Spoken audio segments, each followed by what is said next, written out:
निराकार परमात्मा कोई ऐसी शक्ति है जिसको हम बोलते हैं ना ऊपर वाला जाना है, हर कोई बोलता है, चाहे किसी भी धर्म का व्यक्ति होगा, जब संकट में होगा ना तो उसका सिर ऊपर जाएगा। दूसरा, उनको कानून की जानकारी होती नहीं है, उन्हें ये लगता नहीं है कि भाई हम ये सब जो कर रहे हैं तो हमारा जीवन इससे तो मोबाइल देखने से या हरियाणवी सॉन्ग देखने से, उनको कॉपी करने से तो चलेगा नहीं। फिर दादा बोलते थे कि आप कितना ही अपराध कर लो, कितना ही झूठ बोल लो, लेकिन सच्चाई की जो प्रकृति है ना वो ऐसी है कि वो सामने आएगी। बाजारवाद जो होता है ना वो संस्कृतिकरण का एक जरिया होता है। रील बनाना और दूसरे को कॉपी करना ये सब छोड़ें और मेहनत करें। आदिवासी जो समाज है वो किसे पूछता है, किसे मान रहा है? क्या आप अपने बच्चे के लिए बेहतर शिक्षा के साथ अच्छे संस्कार चाहते हैं? आइए केशवानंद शिक्षण संस्थान, जहां आधुनिक पढ़ाई, अनुशासन और स्पोर्ट्स ट्रेनिंग के साथ होता है बच्चों का संपूर्ण विकास। स्कूल, हॉस्टल, कोचिंग, कॉलेज और स्पोर्ट्स एकेडमी सब एक ही कैंपस में। Admission open. आज ही विजिट करें केशवानंद कैंपस भटाडर। राजकुमार जी के सांसद बनने के बाद विधानसभा में भी इस तरह का मुद्दा उठा था कि आदिवासी हिंदू नहीं है ना, और ये काफ़ी मतलब बहुत बहुचर्चित ये एक सेंटेंस, ये एक फ्रेज़ हो गया जिस पर अलग अलग तरह की टिप्पणियां लोग दे रहे हैं। लेकिन उसके बावजूद हम देख रहे हैं कि आपके समाज से जो लोग आते हैं उनके नाम आप देखेंगे कि राम के नाम पर उनका नाम है, कृष्ण के नाम पर उनका नाम है। जब बड़े, आप इमेजिन कीजिए कि 8-10 सालों बाद, 20 सालों बाद जब बड़े पैमाने पे लड़के लड़कियों के इस टाइप के नाम हो जाएंगे, तब कोई अलग कैटेगरी के, अलग धर्म के लोग ये बोलेंगे कि भी आपके तो हिंदू वाले लिखते हो कॉलम में, लेकिन आपके नाम तो हिंदू वाले है ही नहीं, बचे ही नहीं है, आप हिंदू है ही नहीं, आप किसी और रिलीजन के। तो उस टाइम अजीब लगेगा ना थोड़ा सा। इसी तरीके से जो एसटी बहुल क्षेत्र है यहाँ पर, पहले नाम होते थे, जैसे सोमवार को जन्म लिया सोमा नाम हो गया, लड़की तो सोमी हो गया, मंगलवार को जन्म हुआ है तो लड़की का नाम मंगला हो गया, लड़की का मंगली हो गया, इस टाइप के नाम होते थे। लेकिन पहले जो जंगल ज़्यादा थे, यहाँ जंगलों में रहते थे, तो उनकी संस्कृति क्या है कि एक सीमा में बंधी हुई थी।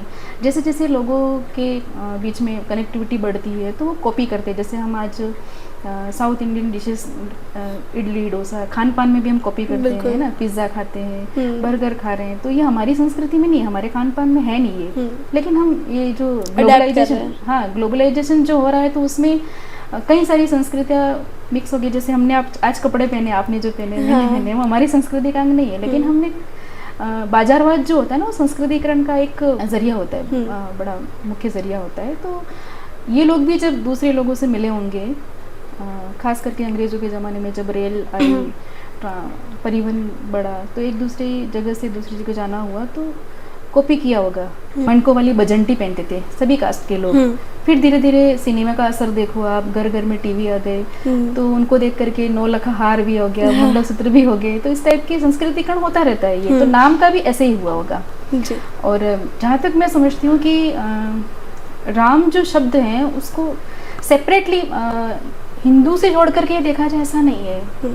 जब मर्यादा पुरुषोत्तम श्री राम का जन्म हुआ, उससे पहले भी मेरा ये मानना है कि राम नाम प्रचलित होगा, बहुत फेमस रहा होगा, बहुत ही पवित्र माना हो गया, तब जा करके राजा दशरथ जी ने उनके बेटे का नाम ये राम रखा होगा ना। ऐसा तो है नहीं कि उसी टाइम पे ही ये इजाद किया गया या कोई आकाशवाणी हुई कि इनका नाम राम रखा जाए, ऐसा तो हुआ नहीं होगा।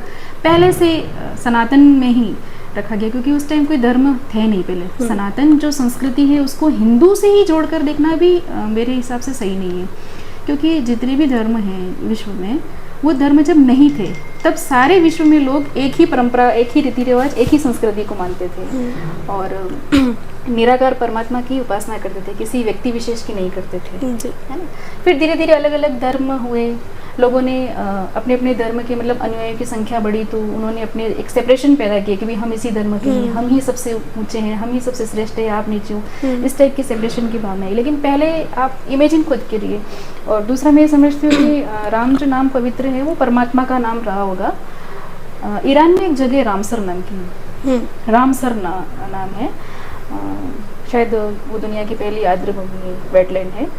और मैंने मिस्र की सभ्यता के बारे में पढ़ा, तो मिस्र के राजाओं की जो उपाधि है वो फराओ है, लेकिन उनके नाम भी रामस फर्स्ट, रामस सेकेंड, रामस थर्ड ऐसे होते थे जी। तो मैंने उसको कोरिलेट किया कि राम शब्द बहुत पवित्र शब्द रहा होगा, और वो धर्म से पहले, हिंदू धर्म नहीं था, क्रिश्चियन धर्म नहीं था, उससे पहले से प्रचलन में था और बहुत ही पवित्र नाम रखा हो गया होगा जी। तो ये नामों का आपने एक बड़ा सटीक मुझे लगता है कि जवाब दिया है, जो अब एक कंफ्यूजन क्रिएट नहीं हाँ, करेगा। जैसे आपका नाम किंजल है, मेरा नाम संगीता है, हम्म। तो ऐसा नहीं है कि हम पैदा हुए उसी टाइम ये इजाद किया, हाँ, पहले से पहले से चला चला आ आ रहा है।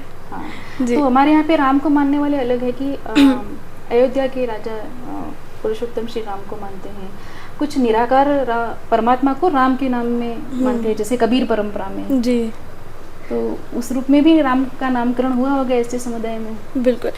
इसके अलावा हम देखते हैं, क्योंकि हम कल्चरल रेफरेंस पे बात कर ही रहे हैं, कल्चर पे बात कर ही रहे हैं, तो आदिवासी जो समाज है वो किसे पूजता है, किसे मान रहा है?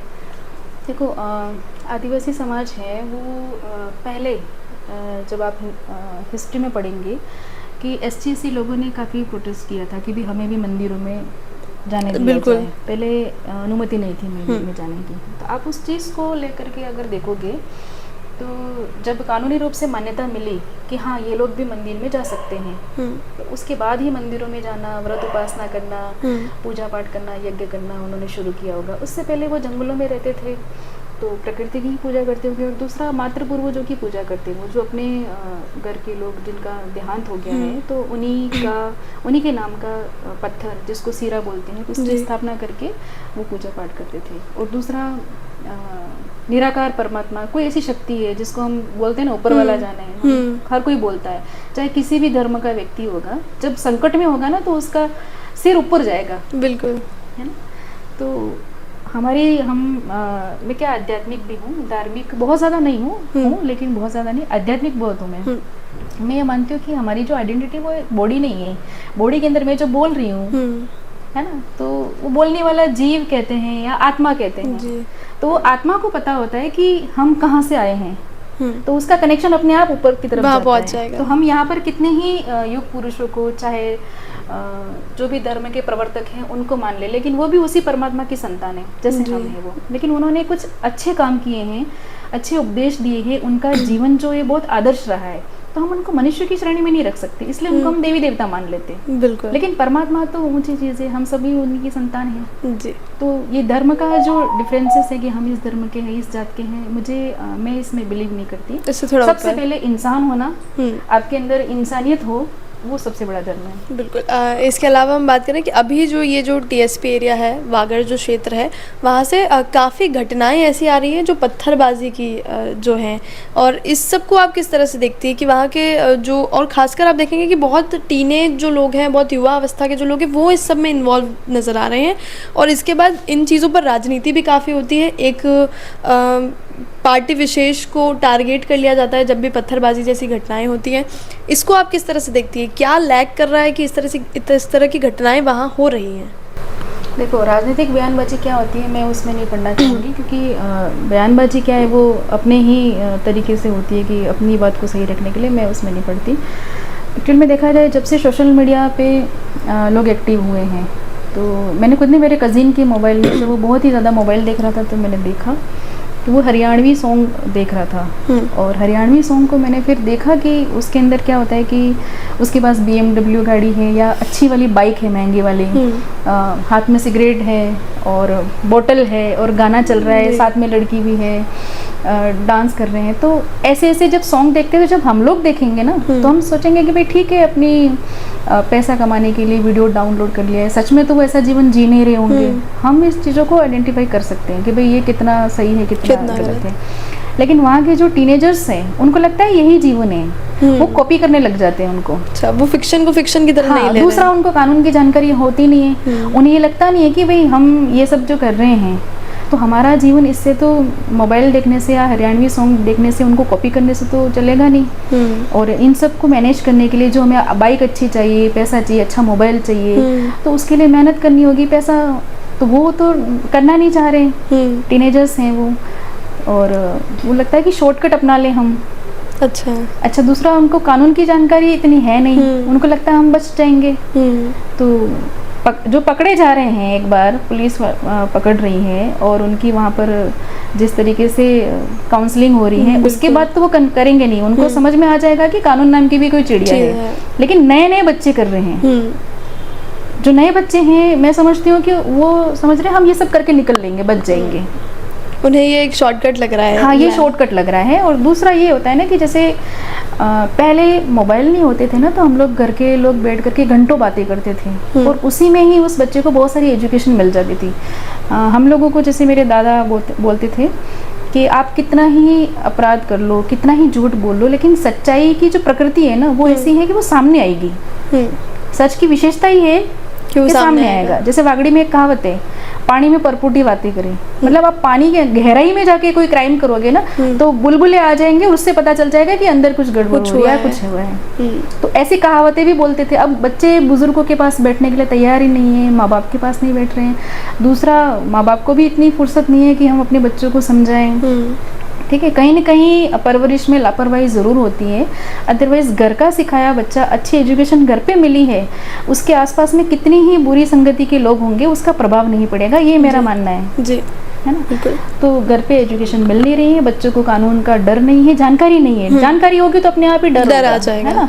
और दूसरा, ये बच निकलने की जो प्रवृत्ति की हम बच जाएंगे, उन्हें ये समझ में आ जाए कि सच्चाई हमेशा सामने आती है। आपसे पूछना चाहूँगी, या मैं आपसे ये जानना चाहूँगी कि वहाँ के लोग जो आपको देख रहे हैं, क्योंकि बहुत सारा यूथ जो होगा वो आपको देख रहा होगा, सुन रहा होगा, उन लोगों को आप क्या मैसेज देना चाहेंगी?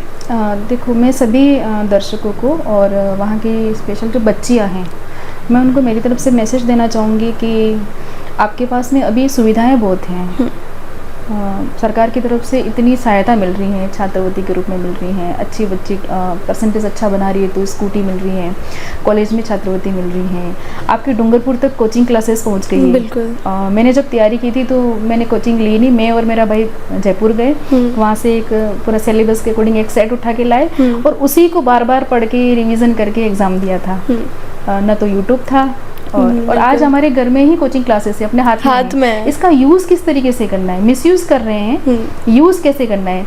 मैं बच्चों से कहूँगी कि रील बनाना और दूसरे को कॉपी करना ये सब छोड़ें और मेहनत करें। अगर आप मेहनत करते हैं तो किस्मत में लिखा होता है वो मिलता है। अगर आपकी किस्मत में लिखा है, आप मेहनत नहीं कर रहे हैं, टाइम को वेस्ट कर रहे हैं, तो वो टाइम है वो आपको कहीं का नहीं छोड़ेगा। बिल्कुल। आपके आने वाले जितने भी टेन्योर्स हैं उनके लिए हमारे चैनल की तरफ से और दर्शकों की तरफ से मैं आपको बहुत सारी बेस्ट विशेस देना चाहूँगी और आप हमारे साथ जुड़ी, उसके लिए मैं आपको एक बार फिर से थैंक यू कहना चाहूँगी। आपको बहुत बहुत धन्यवाद। और आपने जो मैसेजेस यूथ तक पहुँचाने की कोशिश करी वो हम हमारे चैनल के थ्रू पूरी कोशिश करेंगे कि वहाँ तक पहुँचे और इम्प्लीमेंट हो अगर ये चीज़ें वहाँ पर, तो ये बहुत ही अच्छी बात है हम लोगों के लिए भी कि अगर उस तरफ से, उस बेल्ट से, उस एरियाज से जो बहुत रूरल एरियाज़ है, जो पिछड़ा हुआ क्षेत्र है, वहाँ से कुछ लोग अगर आगे आते हैं तो वहाँ के लोगों को भी बहुत अच्छा लगेगा। आप जैसे लोगों को भी काफ़ी अच्छा लगेगा कि जहाँ से हम आए वहाँ से आगे और भी लोग आ रहे हैं। इस इंटरव्यू के बारे में, इस बातचीत के बारे में आप कुछ भी लिखना चाहें, कुछ भी कहना चाहें तो कॉमेंट सेक्शन में बिल्कुल लिख सकते हैं। चैनल को सब्सक्राइब ज़रूर कर लीजिए ताकि आगे भी अगर इस तरह की जितनी भी नई चीज़ें हैं, इंटरव्यूज़ हैं, खबरें हैं, वो आप तक ज़रूर पहुंचती रहे। झलको मेवाड़ के साथ मैं हूं किंजल, हमारे साथ संगीता जी, शंकर रौत और कैमरा पर्सन सानिया।